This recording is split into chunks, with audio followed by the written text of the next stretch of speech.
problem of pain solved. Pain and suffering are words used to describe the very worst aspects of our human experience. They are the things that hurt us and cause us grief. When we are in pain or see people close to us suffering, our experience of life alters, as does our mood and feelings, from positive to negative, from contentment to despair. The problem of pain is also a catchy phrase coined to summarise the question, how can a loving God allow suffering in the world? We've all experienced some trauma ourselves and seen the people we love hurting, and so it becomes easy to conclude that because there is adversity in this world, that either the God of the Bible cannot be loving, or it suggests that actually he doesn't exist at all. To those who've already decided that there is no God, the question becomes a simple proof of what they've believed all along. Our modern minds, conditioned by culture, are easily swayed by this superficially logical line of reasoning. It sounds like sense to us, and at first there appears to be no easy way to answer this line of thought. In fact, it's often presented as one of today's unanswerable arguments. However, it is an interesting fact to consider that this query is relatively recent and is found nowhere in more ancient texts. It did not used to be a question at all. So why is this? We can trace the roots of the question of why God allows us to suffer to the time a couple of hundred years ago we now call the Enlightenment. This was when in Europe an intellectual movement began emphasising reason, science and individualism over ideas from earlier times. People began to see the world less in terms of the collective good and with God at its core. Instead, the individual took centre stage in the enlightened worldview. Self-fulfillment and attaining and maintaining personal happiness became the primary human goal. Unthinkingly, we recite Enlightenment values ourselves when we say of our children, I just want them to be happy. We recognise contentment as a human right and suffering as an enemy to our personal enjoyment of the best that life can give. We now live in a world where we assume that our experiences should be pleasant and make sense to us in the present. But these ideas have shallow roots, and the tree that grows from them does not stand strong in life's storms. When hard times come, and we consider what really matters, we recognise that life is full of challenges and realise that more often than not, it's our resilience and capacity to overcome these difficulties as we love and support the people we care for that matters more than our fleeting moments of happiness. In an almost counterintuitive way, we know that the pursuit of self-gratification leads to an emptiness and a lostness which can destroy the pursuer. Yet a commitment to give to and support the well-being of others usually results in a deeper joy and contentment for the one who embraces this way of life. The Bible also points to these truths, but the influence of contemporary culture is compelling, and it can be hard to isolate ourselves from its ideas. The Bible writers did not attempt to answer our question, nor did they seek to explain the existence of suffering in the way we do. Hardship was an everyday reality for them. Life was often short and existence hard.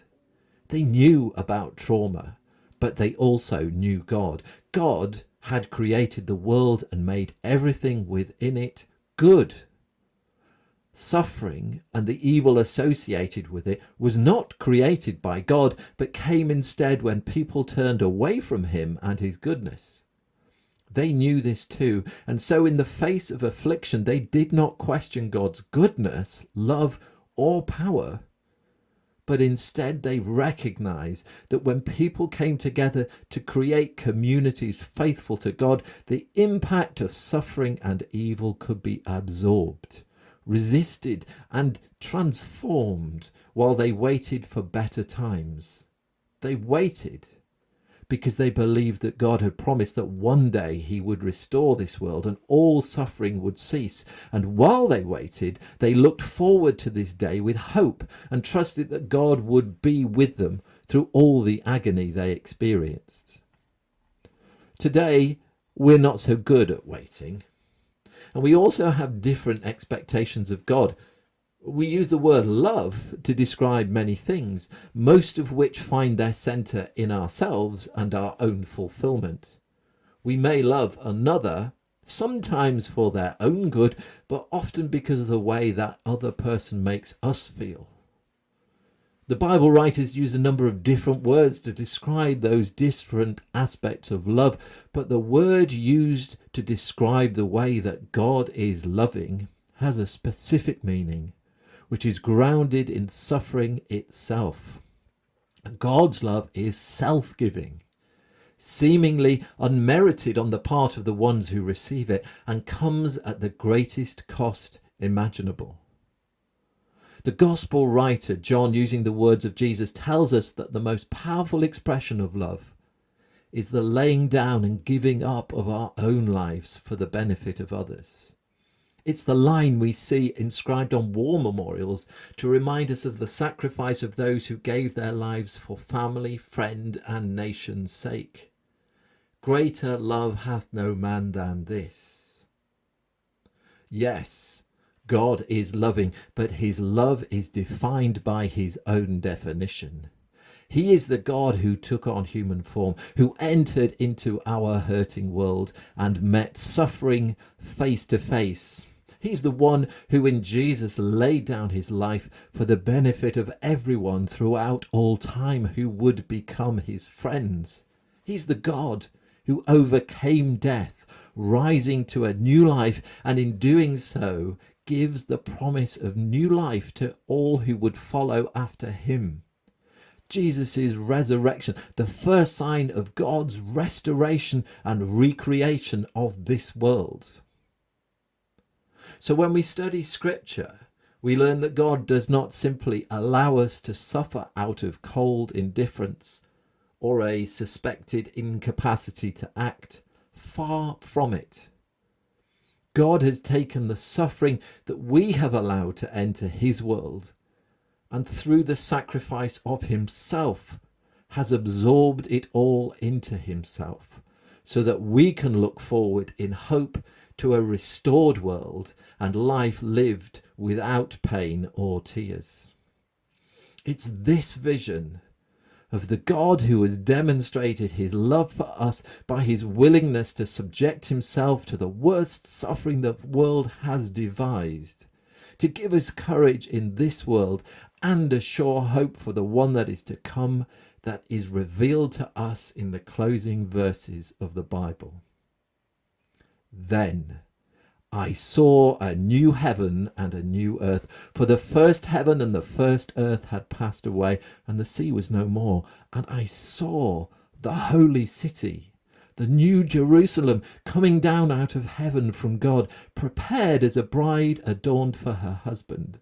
And I heard a loud voice from the throne saying, "See, the home of God is among mortals. He will dwell with them. They will be his peoples, and God himself will be with them. He will wipe every tear from their eyes. Death will be no more. Mourning and crying and pain will be no more, for the first things have passed away." And the one who was seated on the throne said, "See, I am making all things new." Be encouraged.